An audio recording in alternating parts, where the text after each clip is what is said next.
If you can dream it, we can plan it. Oh, where do you want to go? Just let me know.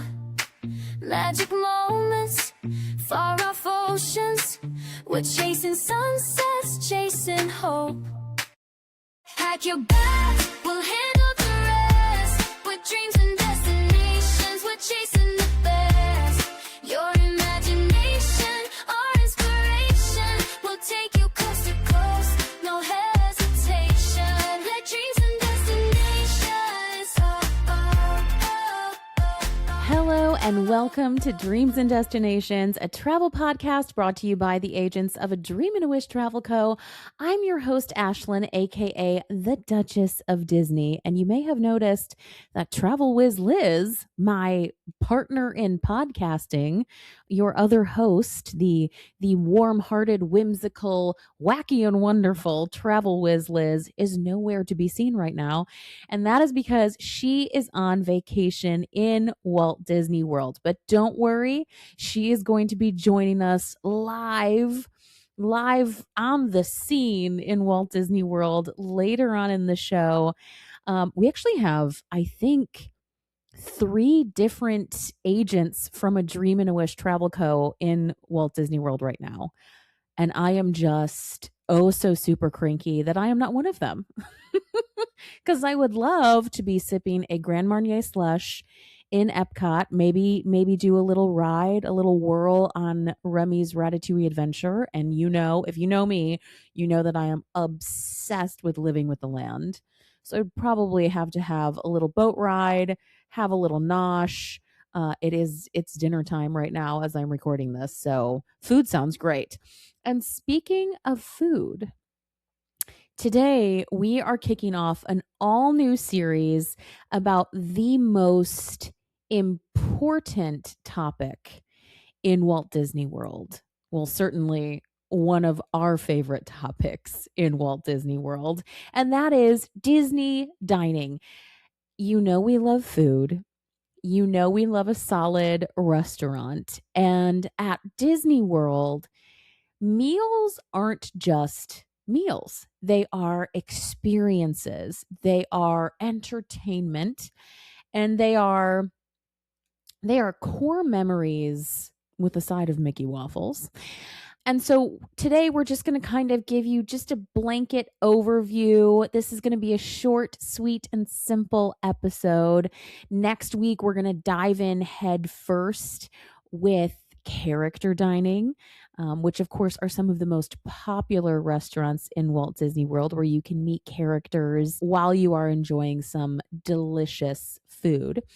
So get ready to make a lot of dining reservations you probably weren't expecting on making, because this is our Disney dining series.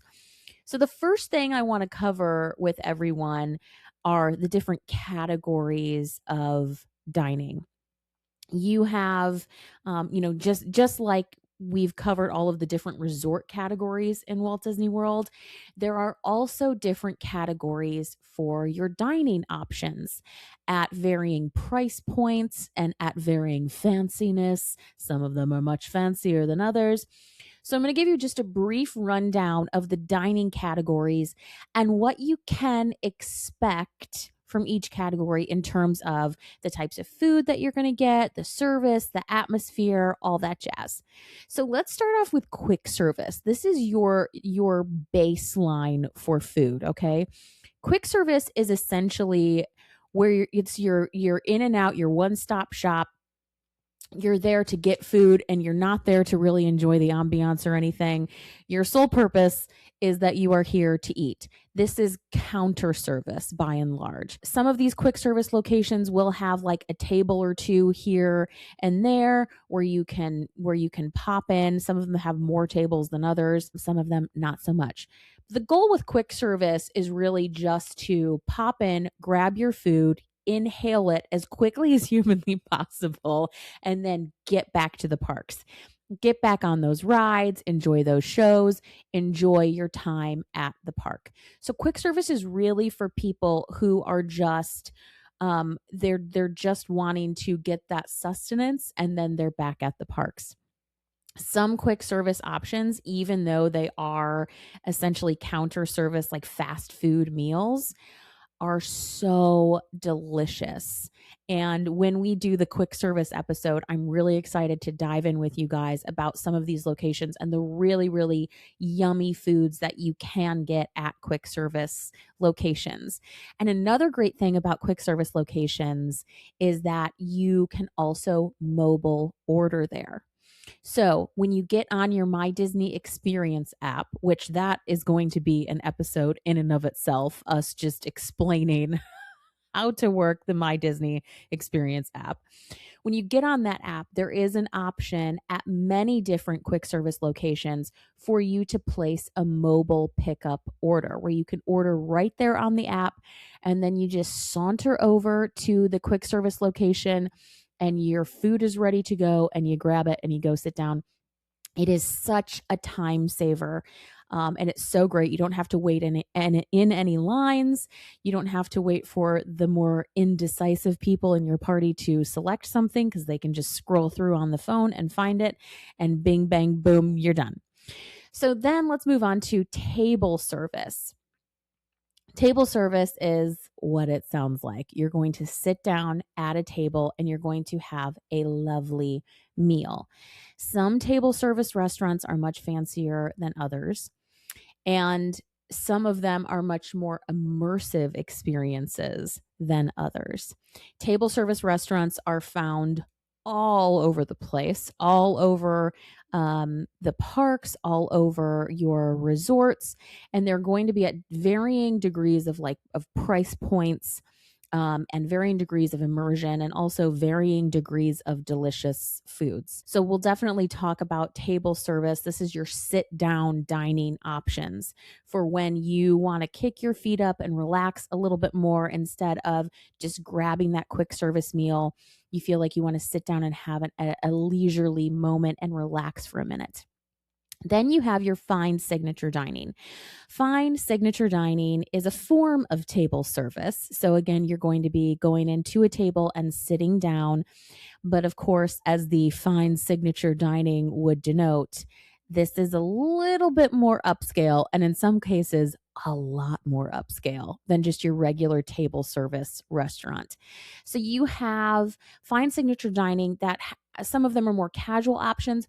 Most of these restaurants are going to be higher end options with definitely a higher price point. One of them in particular, Victoria and Albert's, which is at the Grand Floridian. This is a Michelin star restaurant. It is a big deal. And you go in there with a prefix meal, and it will cost you a pretty penny, but this is definitely something like if you have a very special event happening, you're celebrating something that's pretty major in your life, something like Victoria and Albert's is perfect for that. Or some of the other fine signature dining restaurants, Monsieur Paul's, in the France Pavilion at Epcot is another really great one. California Grill at the Contemporary. The list goes on. But these are your creme de la creme, the bougiest restaurants in Walt Disney World. That's your fine signature dining. Then you have character dining, which is just so fun and so immersive.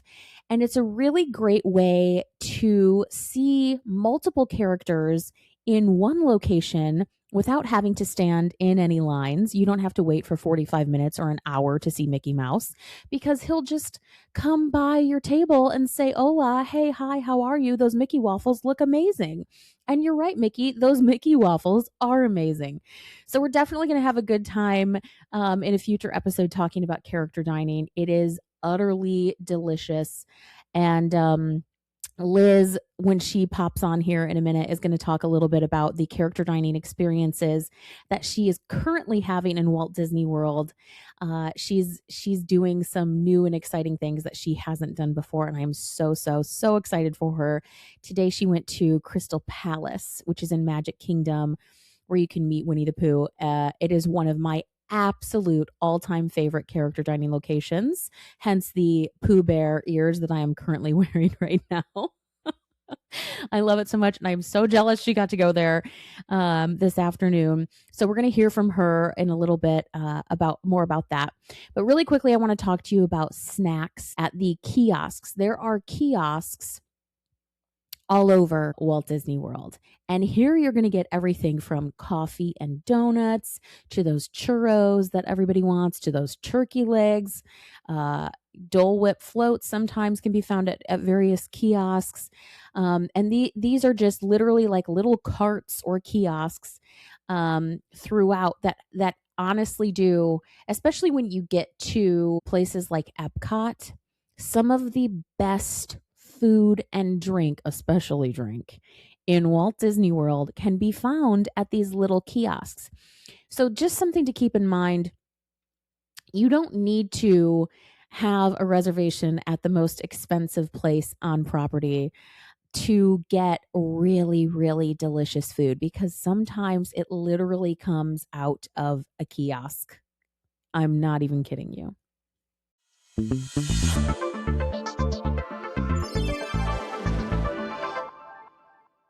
All right, friends, now we are going to welcome in Travel Whiz Liz, who is live on the scene in Walt Disney World. She is going to tell us a little bit about her fabulous Walt Disney World trip that she's having currently. I'm so super jealous.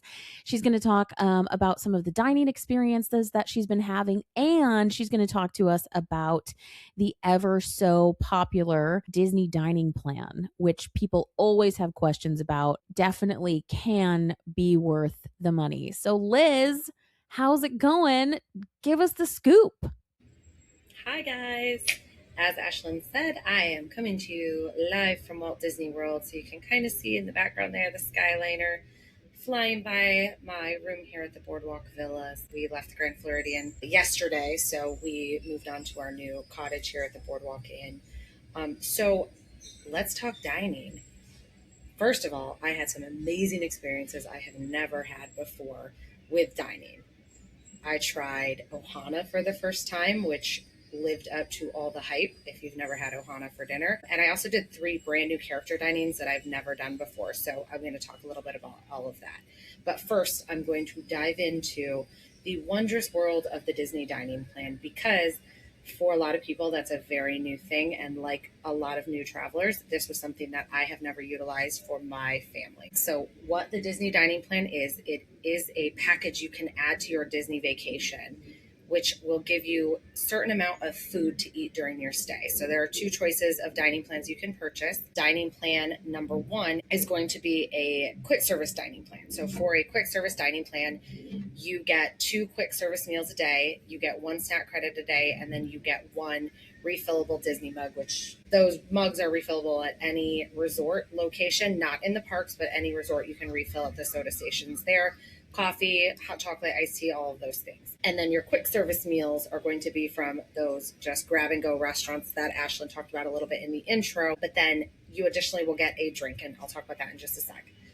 The second type of dining plan that they offer is called just the Disney dining plan, and this is going to include that snack credit that you get. It's going to include 1 table service now, which Ashlyn talked about that briefly, and it's going to include 1 quick service meal. So your quick service can be at any of those grab and go spots, and then your table service is going to be any of those sit down dining locations. So we're talking some of those higher end, higher price point meals you can get for a single dining credit. There are a few that take multiple dining credits to eat there, and some that don't take it at all because it's just a higher price point restaurant. For our family, this was an amazing option to add on because currently through the end of 2026, Disney is doing free dining for all children ages 3 to 9. Our daughter is 3, so we were able to take her to a lot of these character dining, a lot of these really cool experiences with dining, and hers was free, which when you talk character dining, we're talking 40, $50 sometimes a kid. Now, the tip is not included, but you can charge that on your Magic Band to the room, which is really, really convenient for us as well. So let's talk about what we did. The way we decided to do this, we had the dining plan for 4 nights. You get the dining plan, or it will give you those meals for one night of your stay. So if you stay 4 nights, you get 4 nights of dining plan. If you stay 3 nights, so on and so forth. So for the Grand Floridian stay, we stayed for 4 nights. So we used our dining plan for those 4 nights. And we were very strategic about using that dining plan. So the dining plan has gotten kind of bad press in the past because people leave with a lot of food credits still on their account, and they say, well, we can't really eat that much food, which I do not disagree with, and I'll talk about that in a second. However, if you plan out some of these larger character meals that you know your child is going to love, it makes it totally worth it. So our first day we arrived, we ate at 1900 Park Fair for dinner, which is a character dining where you meet 4 characters. We met Aladdin, Tiana, Mirabelle, and Cinderella. It's a buffet style, so lots of food. And in addition to the meal, you also get a drink, non-alcoholic or alcoholic. So I ordered an $18 drink plus got this almost $70 buffet covered in my dining plan.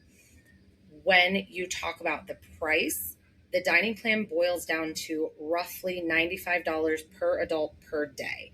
So what we tried to do when building our itinerary for meals is we looked for those character meals. We looked for those higher end sit down meals that would total around that $80 to $100 mark before tip, because it just really helped us get the most out of our trip. So we did 1900 Park Fair, which was awesome. We loved the wish ceremony. We loved the princesses. We loved even Aladdin. My daughter loved him. The next day we went to Ohana, which this was not a character dining. Ohana is at the Polynesian Resort. They are very upper end dining experience. And I'm not going to lie, probably one of my top 3 restaurants on property. It was phenomenal. The food was phenomenal. The service was phenomenal. Everything was excellent there. And again, that was another $60, $70 table family style meal where you got all you can eat food, but it was $67, I think, a person. Plus you add in that $15 to $20 drink, and all of a sudden you're finding that break even point just on one meal. We did the Winnie the Pooh dining, which was amazing. I loved it. It was so cute. All the characters come to your table. They did switch it since the last time I was there, and you have to actually get up to meet Winnie the Pooh and stand in line. Didn't love that, but the line was like 2 people long, so it wasn't a big deal. And then the last one we did was the Akershus Princess Dining, which is in Epcot. This is a potential 2 credit dining if you don't go during breakfast. We went for breakfast, so it was 1 table service credit versus 2 if you go for dinner. But it's a really cool experience because you're in this castle and you're going to get 5 princesses. You just don't know which princesses they are until they walk through the door. So it's a really fun experience. And it's one you could do over and over, and it will never be the same way twice, which is so cool as well. So when using the dining plan, I think it is the most beneficial for you budget-wise to look at those table service credits especially and say, okay, where can I get the most bang for my buck? Which character dining specifically would my kids just love, because those are ultimately going to be your most expensive. So it's going to make the most sense to do those as your big expense. Additionally, maybe a restaurant you've always wanted to try, check that out. Ohana was one that's been on our list forever. We just couldn't justify the price. Now we worked it into our dining plan and it was totally worth it.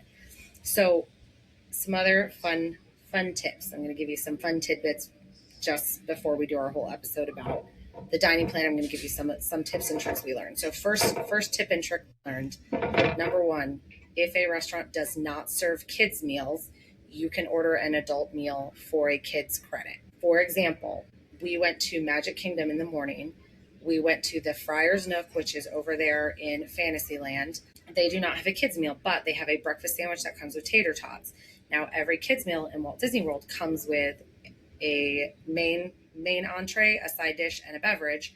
So we were able to order the sandwich, a side of tater tots, and our coffees that morning, and that was all included for our kids credit. So you're talking $16, $17 meal that you're using a kids quick service credit for, which most kids meals cost $6, $7. So that's a really good use. When you're using your snack credits, you can use them. You'll find those can be used probably in the most places throughout the park. You can use them for a Starbucks drink, which if there's some bougie Starbucks drink you've been dying to try, but you're like, I can't spend $8 on a Starbucks drink, boom, this is your chance. Look for items that are in that $7 and above range when it comes to your snack credits, because anything that's less than that, it's really not worth wasting a snack credit on. So my daughter wanted chips at the pool one day. The chips were $3.50. Yes, I could have used a snack credit, but they were $3.50. So I just paid for those and I saved the snack credit for my Starbucks or for a Mickey pretzel that's $8.49 before tax. So you just have to be strategic and you really can make your money's worth. So I think in total we paid $760 for the dining plan, plus another about $200 in tips. So it was somewhere around just shy of $1,000 we spent on food.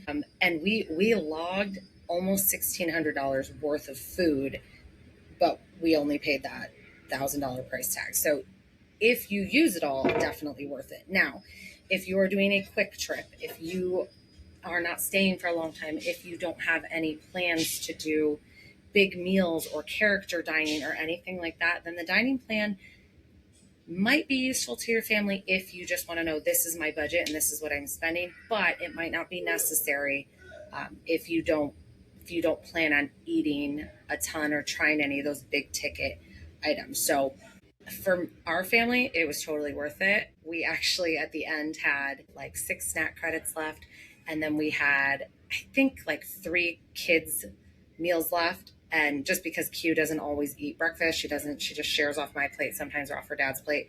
So we took all of those and we ordered a bunch of like refrigerated foods. We ordered some PB&J Uncrustables or some noodles or something that we could easily refrigerate and heat up back home. And then we went to the Boardwalk Bakery over here and just went nutso and got like every snack we've ever wanted. So we made sure to zero out our credits so we could get our money's worth. But even for us, there was still some food left over. However, we have another few days here at the boardwalk, so it made sense for us to just get some extra snacks and stuff to throw in the room, and we can drive home, so we don't have to worry about all that. So that being said, that is something that when it comes to dining plan, talk to your travel agent about what your plans are for dining, what you want to do, what are some of your wish list items, and they'll be able to go through and look and see, okay, is it worth it? Is it not worth it? For my family, I made a whole spreadsheet of what we wanted to eat to see if it would equal about what the dining plan would cost us before we made the decision one way or the other. And for us, it made more sense, even if at first we thought we'd only save, $50-$60. We ended up doing much better because we learned some more loopholes, like the kids meal loophole. But it's something that a trained agent, an experienced agent will be able to look at your plans and your dining reservations and things like that and say, yes, it's worth the money, or you know what, no, probably not worth it for what you're doing. And there's trips that's been worth it for me. There's trips that's not. If you are a family with multiple children in that 3 to 9 age group, it would be silly not to do it because the sheer amount of food you get when you travel with littles, like more than 1 or 2 kids, it's so much food that it's more than you probably can eat. And some of my fellow agents who have larger families can attest to that as well. So, but yeah, so dining plan, awesome. We could do a whole episode on it because there's a lot to learn. As far as dining experiences go, I know Ashlyn mentioned a few. If you have never tried Ohana for dinner, that right now will be my number 1 recommendation. It is not a character dining. It's not anything fancy, but the beef, the shrimp, the noodles, the pineapple bread at the beginning, the bread pudding at the end, sweet mother, I'm going to dream about it for I don't even know how long. It was delicious, and I will be eating there again. When you are talking character dining, if you have a little girl who's a princess lover like mine, Akershus is, I think, just as good as Cinderella's Royal Table. Yes, it's not in the Magic Kingdom castle, but it is in a castle-esque looking restaurant, and you still get those awesome character interactions with the princesses. They come around to the tables, they do the autographs. So as far as character dining goes, if you got a princess lover, Akershus, you got to try it. It was so cool. I'm very glad we got to experience that. And let's see, snacks. I got to think of some snacks because we did try a million snacks because we had snack credits. Loved using it for my classic Mickey bar watching fireworks from the Grand Floridian. That's going to be core memories, us eating our ice cream, sitting on our little back patio area watching fireworks. That was very, very cool. I also used it at Epcot a few times. I used a few of my snack credits at the kiosks because a lot of the festival food is a snack credit. So that was a really great way to try just a couple different things. Snacks, I mean, I've tried so many snacks at Disney. It's hard to pick my favorite snack. Probably my Starbucks was my best use of a snack credit because I needed it. So, but yeah, we are having a wonderful time. We have a few more days here at the boardwalk. We got to try out the Muppet preview, which was very cool. More on that later. We got to see the Mickey Mouse Clubhouse dance party that's coming for Cool Kids Summer. That was very awesome as well. And we just get to experience this gorgeous resort. You know, the glare's kind of there, but it's got the Skyliner right here. We've got a pool right here. This has been a very cool experience for my family and very fun for me to see all my fellow agents that just happened to be here. So, Ashlyn, I wish you were one of them, and I hope next time I am sitting here watching the Skyliner, you are sitting right next to me. So, back to you. I will see you when I get back.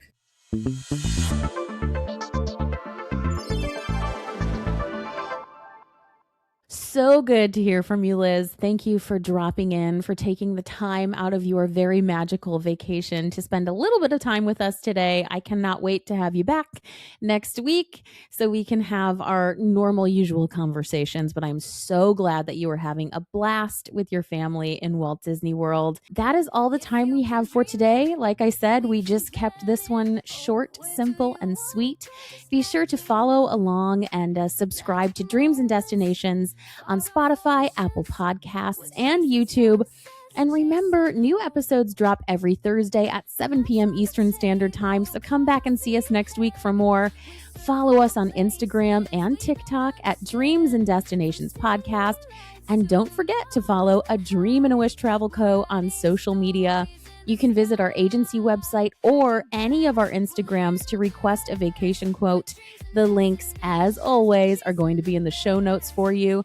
Thank you for listening, and don't forget to tune in next week for an all-new episode. We'll see you there.